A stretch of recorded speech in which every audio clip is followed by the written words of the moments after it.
Olá, meus irmãos, meus amigos, aqui estamos mais uma vez, nesse mês da família, tentando tratar de assuntos que venham abençoar a tua vida e toda a sua família. Falamos um pouco sobre namoro, que envolve família, e agora queremos falar sobre o casamento, depois vamos tratar um pouco sobre o divórcio.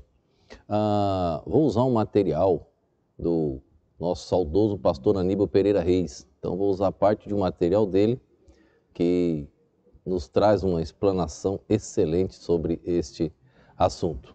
O restante, os materiais foi o que eu fui encaixando e várias outras pesquisas, sempre à luz das Sagradas Escrituras.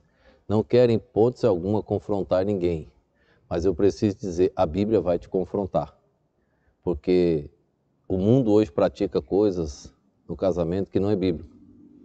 E também vamos entrar no assunto divórcio, que quero mostrar para você o que a Bíblia trata sobre esse assunto. Então é importante ver o que a Bíblia diz, tá bom? Então, espero que venha abençoar a sua vida. Qualquer dúvida pode entrar no privado, pode me perguntar. Estamos aqui para tentar responder. São muitos slides que vou usar, tá? Cerca de 300 e poucos slides. Então vai demorar um pouquinho, se você quiser aguardar a conclusão dos ensinamentos. Pretendo com esses slides explicar um texto de difícil interpretação. Mateus capítulo 19, Mateus capítulo 5. Um texto que aparentemente dá margem para o divórcio, mas eu vou explicar o que é que está escrito no texto original. As palavras do texto original que, em hipótese alguma, Jesus deu margem ao divórcio. O que a Bíblia diz é o que está escrito em Malaquias: Deus abomina o divórcio, tá bom? Então acompanhe conosco esses dias, vamos tentar estudar mais a palavra de Deus e crescer no conhecimento da graça do nosso Senhor e Salvador Jesus Cristo. Nosso primeiro slide aí, irmãos, estudos sobre o casamento. Eu marquei um texto aí, mas eu quero ler um texto de Gênesis capítulo 2, verso de número 18. Importante para nós, que diz assim, ó: E disse o Senhor Deus, não é bom que o homem esteja só, far-lhe-ei uma ajudadora idônea para ele. Foi Deus que viu a carência de um homem que ele tinha da falta de uma ajudadora, de uma companheira, de uma mulher ao seu lado. Então, Deus viu essa necessidade. Não é bom que o homem esteja só, far-lhe-ei uma ajudadora idônea. Esta ajudadora está no feminino, que nós vamos ver no decorrer desses dias características para que um casamento seja bíblico, tá bom? Vamos lá. Então, estudo sobre o casamento. Quando vamos tratar sobre esse assunto com a juventude, parece ser um dos assuntos mais compreensíveis e mais simples de se entender, pois aparentemente já sabem tudo sobre casamento. Quando observamos as estatísticas, notamos que aquilo que pensavam saber caiu por terra, e o assunto casamento torna-se um grande pesadelo na vida de muitos. Por isso vamos ver à luz da Bíblia este assunto. Casamento é a instituição social mais básica e mais influente que existe no mundo. É muito difícil superestimar a importância do casamento. Contudo, a cada ano, cerca de metade dos casamentos terminam em divórcio. Diante desses fatos, torna-se necessário considerar as bases para o casamento, conforme Deus planejou. Casamento é um projeto divino. Do mesmo modo como o divórcio tem se tornado uma prática comum dentro e fora da igreja. Precisamos examinar à luz das Sagradas Escrituras para termos uma definição do assunto. Como o divórcio é a dissolução do casamento, é necessário considerarmos antes o casamento para discutirmos o divórcio. Qual o significado do casamento cristão? Este pode ser dissolvido a qualquer tempo? Entre os cristãos há uma concordância maior em relação à natureza do casamento, o que não ocorre em relação ao divórcio. A seguir, desenvolveremos os elementos básicos que a Bíblia nos transmite sobre o casamento. Na perspectiva cristã, tanto a natureza quanto a duração do casamento são importantes. O casamento é um compromisso para toda a vida entre um homem e uma mulher. Então, o casamento, ele é de uma duração, aqui nesta terra, não pode ser corrompido, não pode ser dissolvido o casamento. Então, ele é duradouro. Casou para sempre. Agora, por que tantos divórcios? Precisamos ver a base do casamento. Vamos lá. Que implica em direitos sexuais mútuos. Há pelo menos 3 elementos básicos no conceito bíblico do casamento. O casamento bíblico só é possível entre um homem e uma mulher. Desde o princípio, essa relação é evidenciada na Bíblia. Um casamento, ele é praticado, ele é comprovado e a bênção de Deus entre um homem e uma mulher. É o que a Bíblia nos ensina. É a carta magna sagrada das Escrituras. Então, eu estou seguindo o que o livro sagrado, a Bíblia, deixou registrado, Deus deixou registrado para todos nós. O princípio é entre um homem e uma mulher. Assim ensina a palavra de Deus.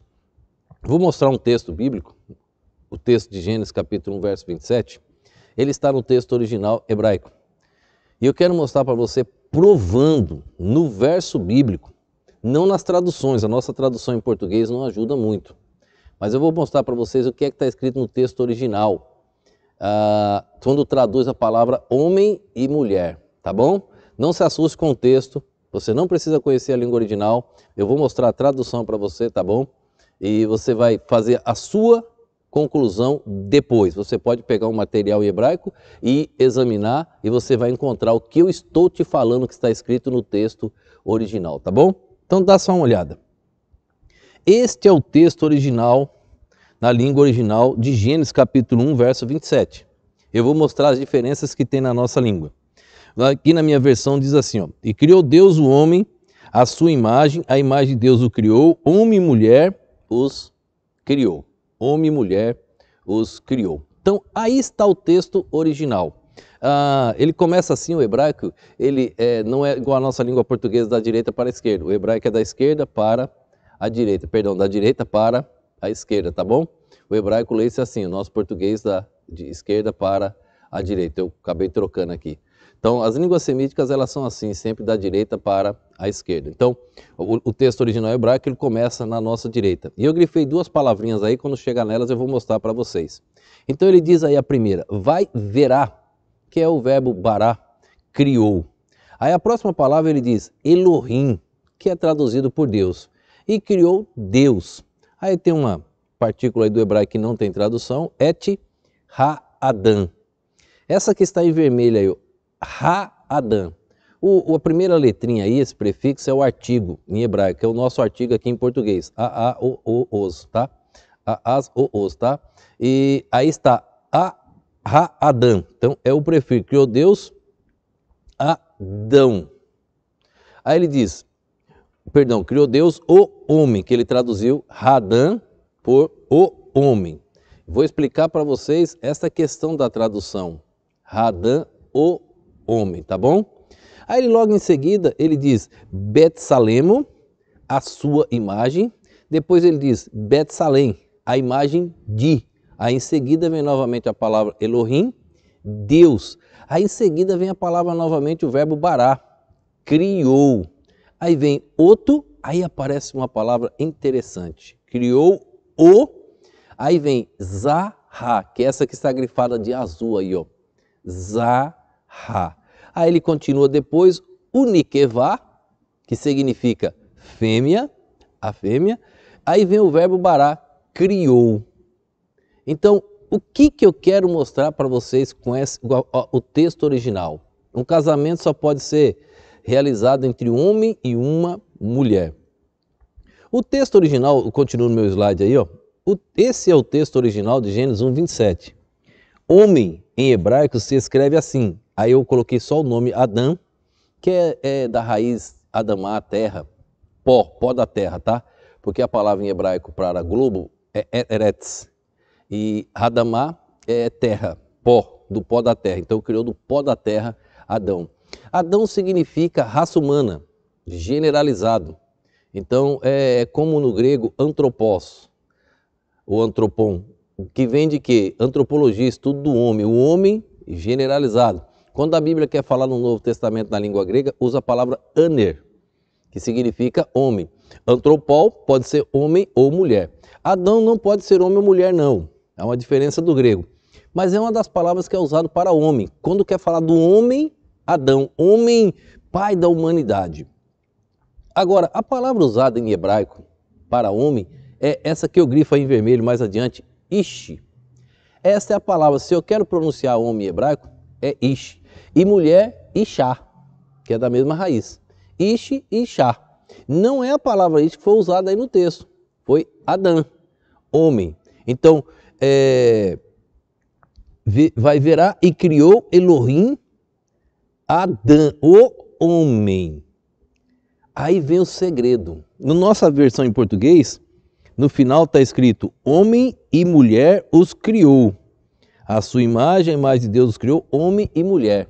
Só que a última palavra que aparece eu grifei de azul. Você pode ir no dicionário, procurar. Aí está o radical da palavra, você vai encontrar fácil lá. Essa palavra significa macho, não simplesmente homem. Ela significa macho. Qual seria a tradução aqui correta para o português? Macho e fêmea os criou. Macho e fêmea. E muitas versões em português já corrigiram. Você vai ler lá, macho e fêmea os criou. Em que implica isso? O casamento só pode ser realizado entre um homem e uma mulher, macho e fêmea. Assim está escrito o texto bíblico, quando Deus criou a sua imagem, a sua semelhança. Macho e fêmea os criou. Isto é muito sério, isso é muito importante para nós. Então, um casamento, no princípio bíblico, só pode ser realizado por um homem e só pode ser concretizado por um homem e por uma mulher. Fora disso, não pode ser considerado casamento. Tá bom? As bases. Que Deus esteja nos abençoando nos ensinos, que Deus nos ajude a compreender o que diz as Sagradas Escrituras e que Deus abençoe sua vida, que Deus abençoe o seu casamento, que Deus abençoe o seu cônjuge, que você cresça a cada dia na felicidade que um dia você propôs no seu coração ao casar-se. Então, que essa felicidade reine no seu lar e que você viva eternamente para louvor e glória do nosso bom e eterno Deus. Vamos orar. Pai, quero te agradecer por mais este dia, por mais esse momento, agradecer pela oportunidade de estarmos gravando as mensagens e que essas, ó Deus, alcancem os corações. Fala, ó Deus, ao coração de todas as pessoas e ajuda cada casal, Deus, a compreenderem que lutas existem, mas que no Calvário tudo pode ser resolvido. Eu te peço no nome e no poder do nosso Senhor e Salvador Jesus Cristo. Amém.